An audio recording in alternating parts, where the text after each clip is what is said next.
आइए दोस्तों शुरू करते हैं एक्सरसाइज 1.3 से question number 3।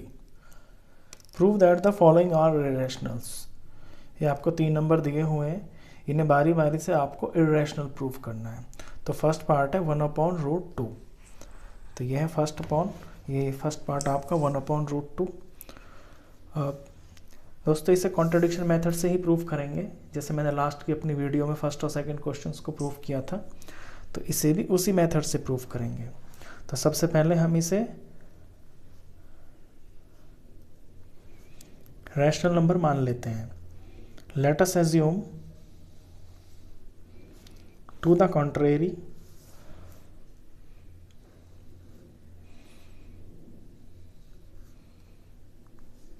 that 1/√2 is rational। अब अगर ये रैशनल नंबर है तो इसे p/q की फॉर्म में लिख सकते हैं, जहां पे p और q आपके कोप्राइम्स होंगे। अब लेफ्ट साइड को मैं रैशनलाइज करता हूं सबसे पहले। तो रैशनलाइज करने के लिए ऊपर नीचे दोनों तरफ √2 से मल्टीप्लाई करना होगा। ये इज इक्वल टू p/q। तो ऊपर आ जाएगा √2 और नीचे आपका 2 और ये p/q। अब इन क्वेश्चंस में दोस्तों ये टारगेट होता है, आपको ये सोच के चलना है कि जब भी इस तरह का क्वेश्चन आएगा ना, तो जो रूट की वैल्यू है उसे आपको बिल्कुल सेपरेट कर लेना है। जैसे यहाँ पे √2 है, तो इस √2 को बिल्कुल आपको सेपरेट कर लेना है और इसके पास जो कुछ भी है उसे आप दूसरी तरफ ले जाएंगे। तो 2 है ना, तो यहाँ पे ये आपका डिवाइड में है, दूसरी तरफ जाके आपका मल्टीप्लाई में हो जाएगा। अब √2 आपका अकेला हो गया, इसके सामने है 2p/q। अब p और जो q है ये आपके इंटीजर्स हैं, ये ऐसे लिखेंगे आप, because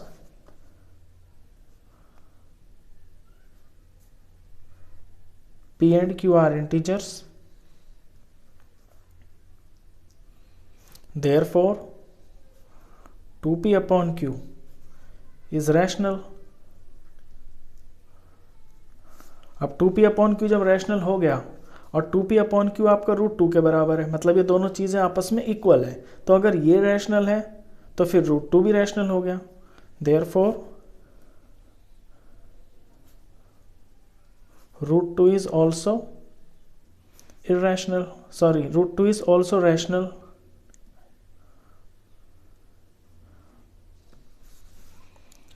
But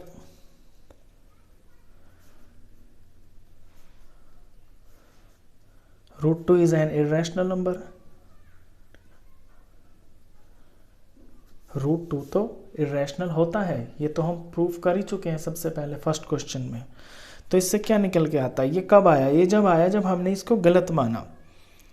so we conclude that 1/√2 is irrational.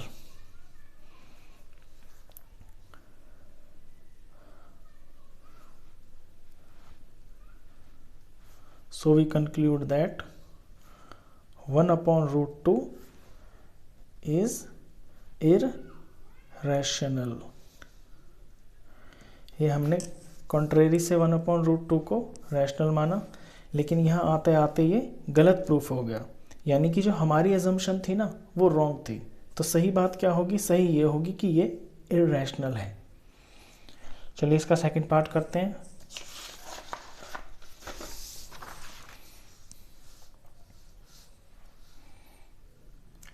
Second part है 7√5। 7√5 को भी कॉन्ट्ररी मेथड से ही करेंगे, इसे मान लेते हैं।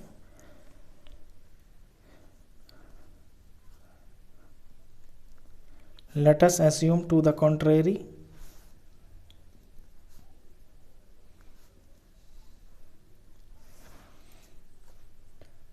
That 7√5 is rational. अब अगर ये रैशनल नंबर है तो इसे p/q की फॉर्म में लिख सकते हैं। फिर इसे सॉल्व करेंगे। अब इसमें मैंने बताया था आपका जो पर्पस होता है, रूट वाली चीज़ को बिल्कुल अकेला कर लेते हैं। तो ये जो 7 है यहाँ पे मल्टीप्लाई में, ये आपका यहाँ पे आके डिवाइड में हो जाएगा। अब फिर से वो स्टेप्स लिखने हैं, because P and Q R integers, क्योंकि ये इंटीजर्स है। अब ये इंटीजर्स है, therefore p upon 7 q is rational. तो ये रैशनल हो गया। अब क्योंकि ये √5 के बराबर है, मतलब ये दोनों चीज़ें आपस में बराबर हैं, अगर ये रैशनल है तो √5 भी रैशनल होगा। thus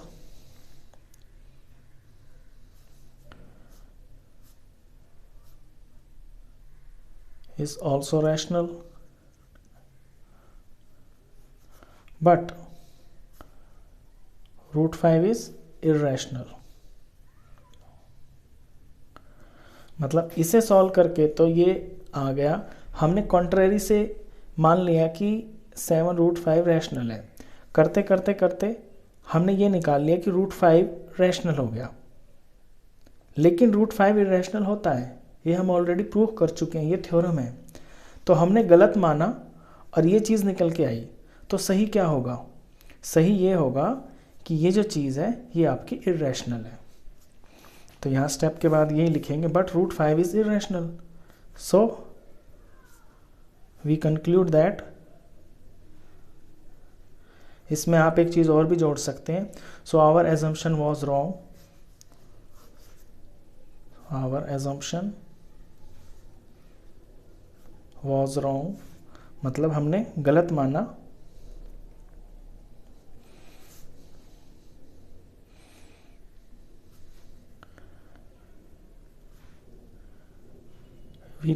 we conclude that 7√5 is irrational।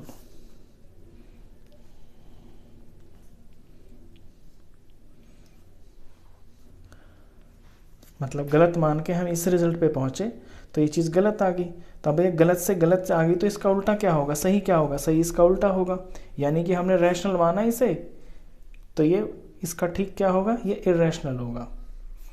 इसी तरह से 6 + √2 है, इसे भी कॉन्ट्रडिक्शन से ही करते हैं दोस्तों। लेट अस एज्यूम दैट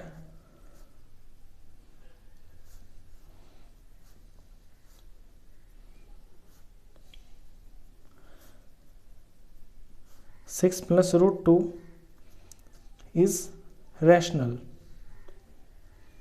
मान लिया कि ये रैशनल है। अब अगर ये रैशनल है तो इसे p/q की फॉर्म में लिख सकते हैं।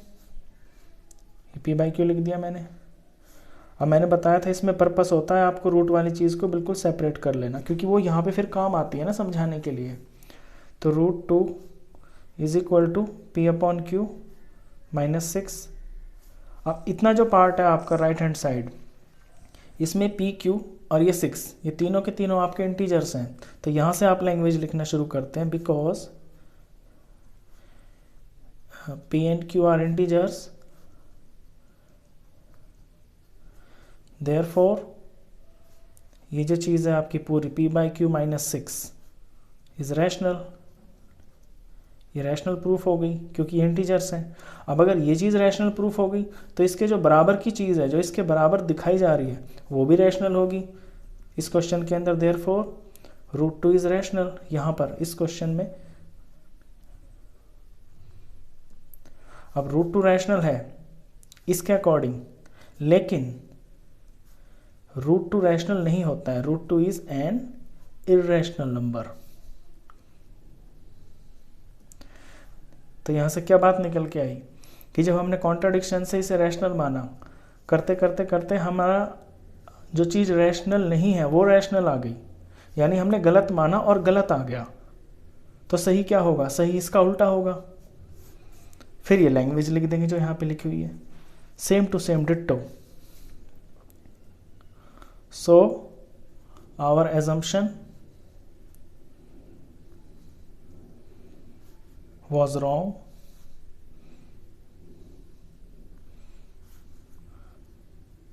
thus we conclude that 6 + √2 is irrational। तो इस तरह से दोस्तों ये क्वेश्चन किए जाते हैं कॉन्ट्रडिक्शन मेथड से। आई होप आपको ये तीनों क्वेश्चन समझ में आए होंगे। वीडियो अच्छा लगा हो तो प्लीज़ इसे लाइक कर देना, और 10th क्लास का कंप्लीट मैथ्स पढ़ने के लिए आप इस चैनल को भी सब्सक्राइब कर देना। Thank you.